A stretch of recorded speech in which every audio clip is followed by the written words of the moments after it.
ով է ամենայն հայոց բանաստեղծը։ Այսօր կխոսենք մեծ գրող Հովհաննես Թումանյանի մասին։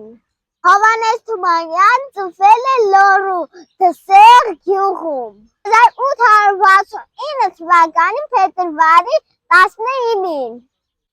Նրա հայրը Թադևոսը քահանա էր։ Թումանյանը հոր մասին գրել էր. ամենալավ ու ամենամեծ բանը, որը ես ունեցել եմ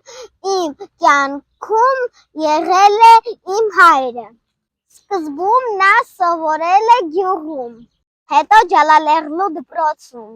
իսկ հետո Ներսիսյան դպրոցում։ Թողել է ուսումը և աշխատել է իր ընտանիքի համար։ Չնայած դժվարություններին նա շարունակել է գրել։ 1880 թվականից նա գրել է թերթերի համար։ Նրա հայտնի գործերից է Շունն ու կատուն։ Սկզբում այն քննադատվել է, հետո սիրվել։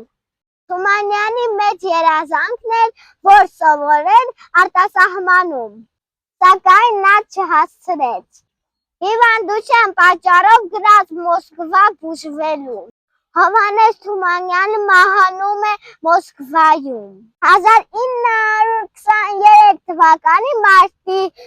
23-ին։ Նա ընդամենը 54 տարեկան էր։ Թումանյանի գրած պատմությունները ապրում են մինչև այսօր։ Եթե քեզ դուր եկավ իմ վիդեոն, լայքի և բաժանորդագրվիր իմ ալիքին։ Հաջողություն։